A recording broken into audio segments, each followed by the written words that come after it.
Meus queridos irmãos e irmãs, nessa Santa Missa de hoje acrescentamos a intenção de ação de graças pelos meus 57 anos de idade. São 57. O pessoal diz, mas o senhor sempre disse que tem 57, então o senhor está fazendo 58. É uma mania que a gente aprende na Itália. E no latim também é assim, tanto na língua latina como na Itália se faz assim. Você diz a idade do ano que você está vivendo. Quando você completa um ano, é porque você viveu um ano, não foi? Então aquele lá foi o seu primeiro ano de vida, né? Então, eu vivi o meu 57º ano de vida, que eu completo hoje, né? Daqui a pouco, eu nasci que horas, mãe? 10h30? Às 14h? Que é isso? Nasci às 14h, sem pressa de nascer. Então, às 14h, eu vou começar a viver o meu 58º ano de vida. Antes de começar a homilia, só gostaria de dizer que tenho a grande alegria de receber a visita do padre Renato Gomes de Andrade, da Diocese de Petrópolis, no Rio de Janeiro. É meu afilhado de ordenação. Conheci o padre Renato e ele é dessas poucas pessoas no planeta que podem dizer que me conheceu com cabelos. O padre Renato, então, era seminarista com 22 anos de idade, né? Eu tinha 30 de idade, há muitos cabelos atrás, e nos conhecemos. Depois ele me convidou para a ordenação dele, vai fazer 25 anos de padre. Muito obrigado, padre Renato, pelo carinho, pela gratidão e pela presença. O evangelho de hoje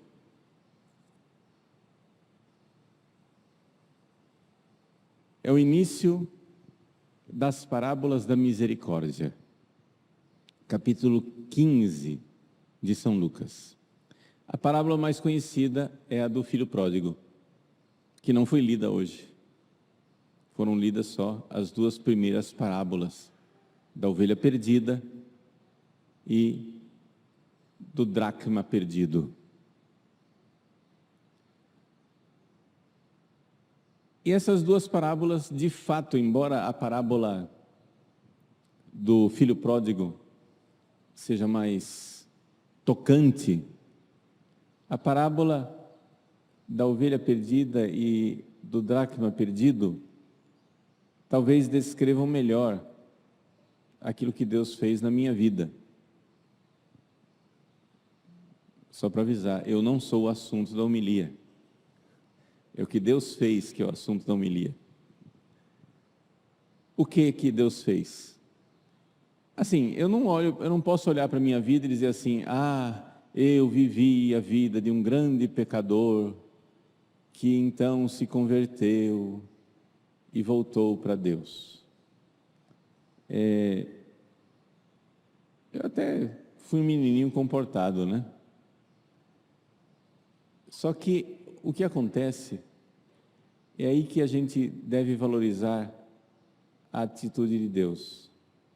Quando a gente não se dá conta que talvez eu nunca tenha precisado fazer um grande movimento de voltar para a casa do Pai, como fez o filho pródigo.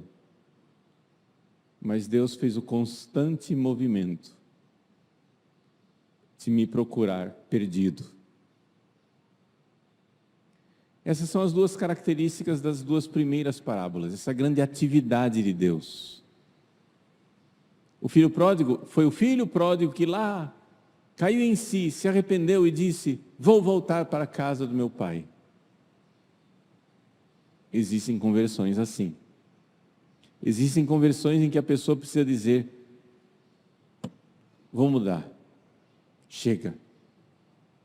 Mas existe outro tipo de conversão. Aquela conversão mais sutil, em que a pessoa nem nota. Mas na verdade, a pessoa estava perdida e Deus foi pacientemente procurando. Adão, onde estás?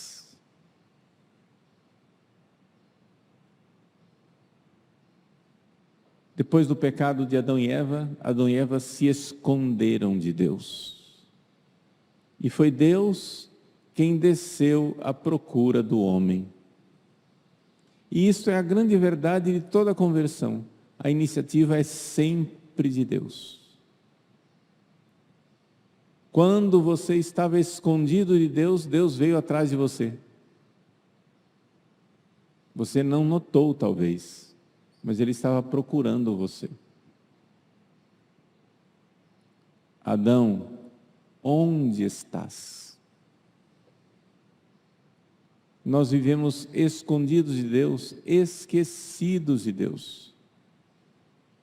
Eu que tenho temperamento sanguíneo, não é? E que perco as coisas facilmente, sei o que é essa coisa de ficar procurando, né? Eu, antes de sair de casa, eu faço umas 4, 5 viagens entre o meu quarto e o carro. Ah, tenho que levar tal coisa. Aí no meio do caminho eu lembro de outra. Pego a outra. Chego no carro, não peguei a primeira coisa que eu ia buscar. Espera lá, deixa eu voltar lá. Pego a coisa, aí lembro de outra, e vou lembrando, e vou procurando. Onde que eu pus aquilo? Pessoas que vieram a atendimento aqui na paróquia, dizem: cadê o padre? Desculpa, filho, eu me atrasei porque eu perdi a chave da casa, eu estava trancado em casa e não sabia sair. Atividade de procurar as coisas. E procurá-la com ansiedade e pressa de achar. Deus nos procura, mas não porque Ele seja sanguíneo e tenha esquecido de nós. Deus procura, varre a casa, ilumina os cantos, diligentemente vai atrás de nós. E vai atrás de nós nos rincões onde nós nos escondemos. Nós nos escondemos de nós mesmos e de Deus. Onde você está quando você não está com Deus? Quando você não está com Deus, você está nas lonjuras de você mesmo. Quando você não está com Deus, você está longe de você. Onde você está quando não está com Deus? Deus então vem e encontra a casa vazia. Deus vem dentro da minha alma e pergunta: Paulo, cadê você? Última vez que eu estive aqui, você estava aí na sua alma, estava aí dentro. Você estava em você mesmo. O que você está fazendo lá longe? O que é que você está fazendo longe de você? Volta aqui. Nós somos como aqueles cachorros fujões. É só abrir o portão da casa que ele já sai correndo pela rua. E o dono atrás gritando: Fulano, volta aqui. Fulano, passa, volta. Nós precisamos voltar, e voltar para nós mesmos.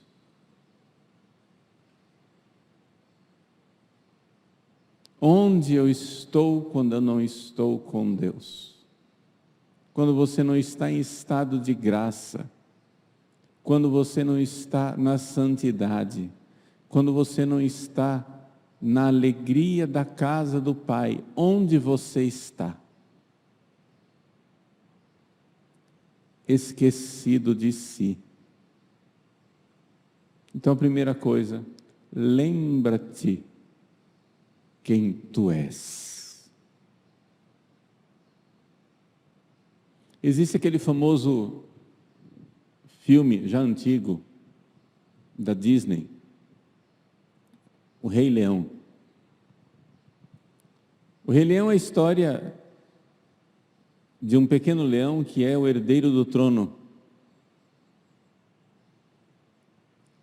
O pai, o grande rei,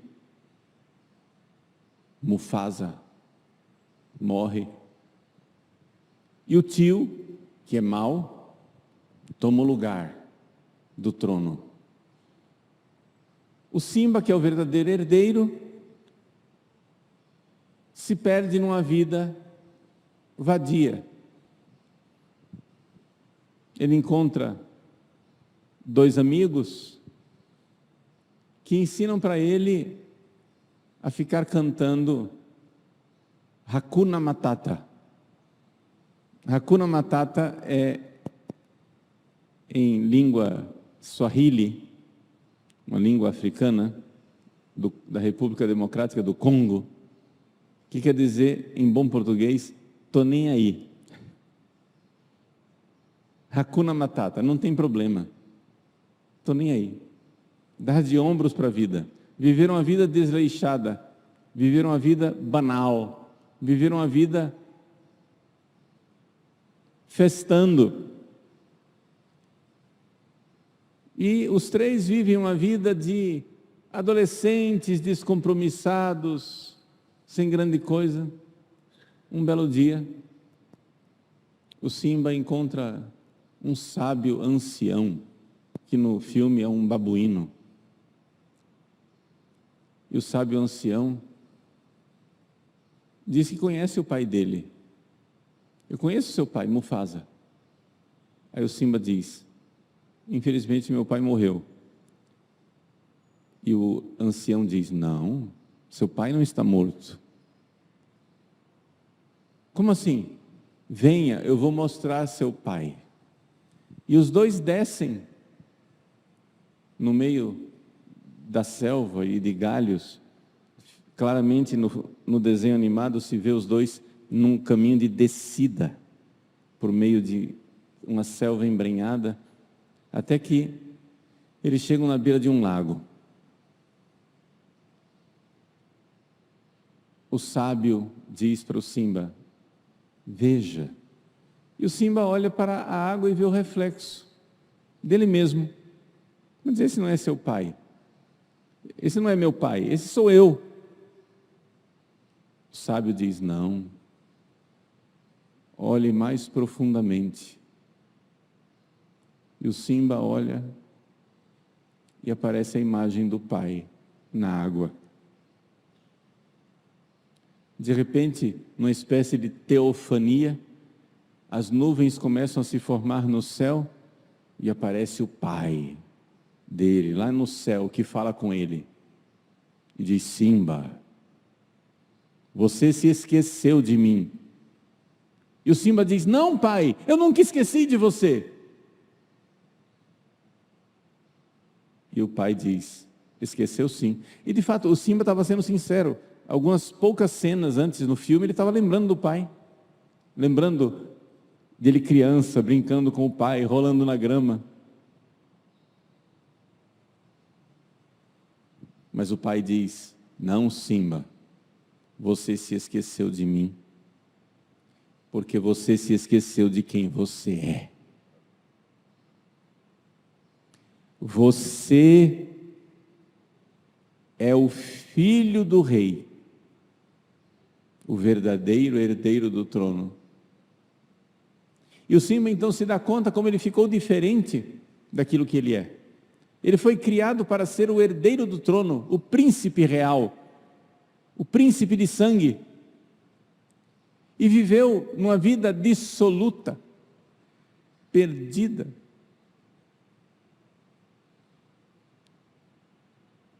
E como eu faço para voltar a ser quem eu era? Uma vez que eu mudei tanto, disse o Simba. E o pai diz: lembra-te, lembra-te, remember. E aí começa o vento, as nuvens se desfazem, e o Simba sai correndo atrás da imagem fugidia do pai, e aquela voz solene vai se perdendo e dizendo: remember, remember, lembra-te, lembra-te de quem tu és.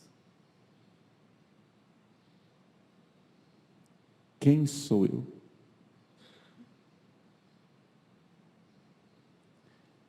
Meus queridos, Deus, quando nos pensou como grandes santos, grandes filhos de Deus, herdeiros do trono, príncipes reais de sangue.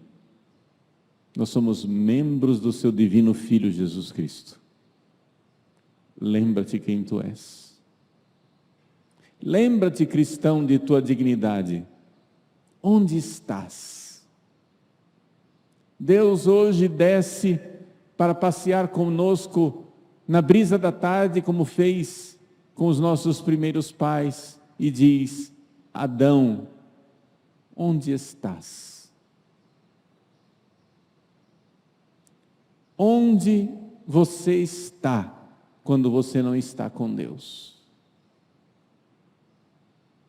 Você está nas lonjuras do esquecimento de si. Você esqueceu quem você é. Você não é esta coisa que você se tornou. Você não é esta feiura. Você não é essa pessoa Hakuna Matata, tô nem aí. Você é príncipe de sangue, porque você foi resgatado por um sangue derramado na cruz. Você é príncipe de sangue, a grandeza de sua vocação. Você foi chamado a amar, a ser como Deus. Amar Deus como Deus se ama. Onde você está quando você não está com Deus? Deus está procurando você. Deus está como o pastor que busca a ovelha perdida.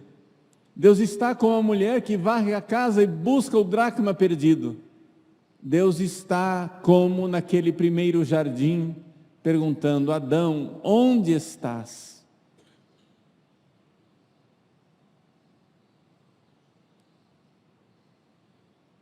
Deus tem um sonho para mim. E esse sonho não começou há 57 anos atrás. Deus pensou em mim desde toda a eternidade. E me pensou no céu como um grande santo.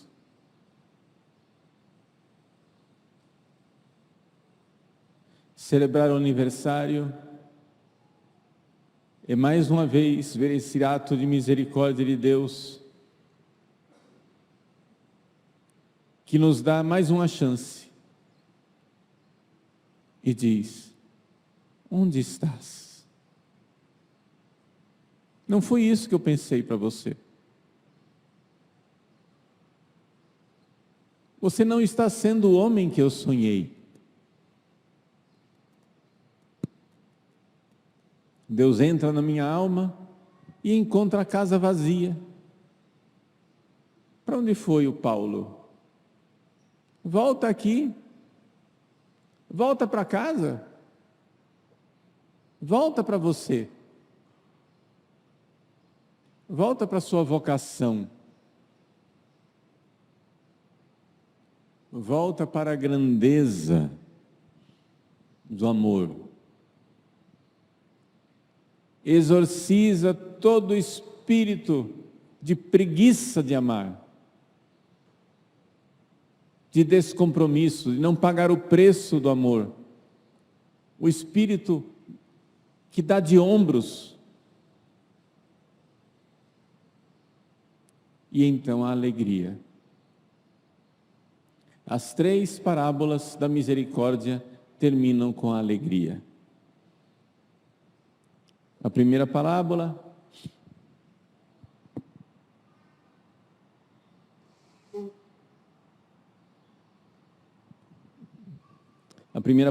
da ovelha perdida termina dizendo: alegrai-vos comigo, encontrei a minha ovelha que estava perdida. A segunda parábola do dracma perdido termina a mulher dizendo: alegrai-vos comigo, encontrei a moeda que tinha perdido. A terceira parábola, que é a do filho pródigo, ela termina dizendo que seu irmão estava perdido e foi reencontrado. Convinha nós nos alegrarmos e fazermos festa, porque ele estava perdido e foi reencontrado, estava morto e voltou à vida. Alegria. As 3 parábolas terminam em alegria. A alegria de Deus, a alegria dos anjos, a alegria do céu de nos ver voltar para casa. Alegria. Deus se alegra ao ver nosso passo de voltar para casa, de voltar a quem nós somos, voltar ao sonho de Deus para nós. Deus se alegra conosco, se alegra por nós, por nossa causa. Nós somos causa de alegria. A palavra alegria em grego, que é usada aqui, o verbo chairo, é o mesmo verbo para dizer alegria, para dizer graça. O português tem isso também, né? Uma coisa tem graça, uma coisa engraçada. Alegria tem uma certa conotação, graça e alegria estão juntos, não é? Mas é a expansão da alma quando vê o seu objeto amado. O verbo chairo tem essa ideia de uma surpresa, um voltar-se para alguma coisa e uma expansão da alma. Então é esse gesto aqui, né? É um duplo gesto. A graça, ela desce do céu. Deus vem ao nosso encontro. Ele busca, como a mulher que busca o dracma, como o pastor que busca a ovelha, como o pai que estava na janela e ao longe viu um filho inclinar-se favoravelmente e expandir a alma. A alegria de Deus de nos ver. Aquela grande, como se fosse possível Deus se surpreender. Ele se surpreende quando nos encontra.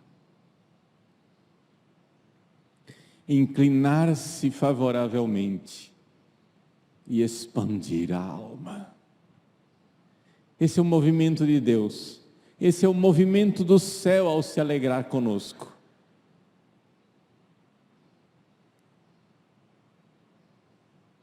Falei muito, mas falei para tentar dizer isso. A minha admiração de ver Deus, depois de 57 anos, ainda me procurar, ainda vir ao meu encontro, continuar vasculhando a casa, procurando a mim, E quando me encontra, a mesma surpresa de sempre, como se fosse o primeiro dia. Esse inclinar-se favorável e se expandir. Existe mais alegria no céu por um único pecador do que por 99 justos que não precisam de serem encontrados.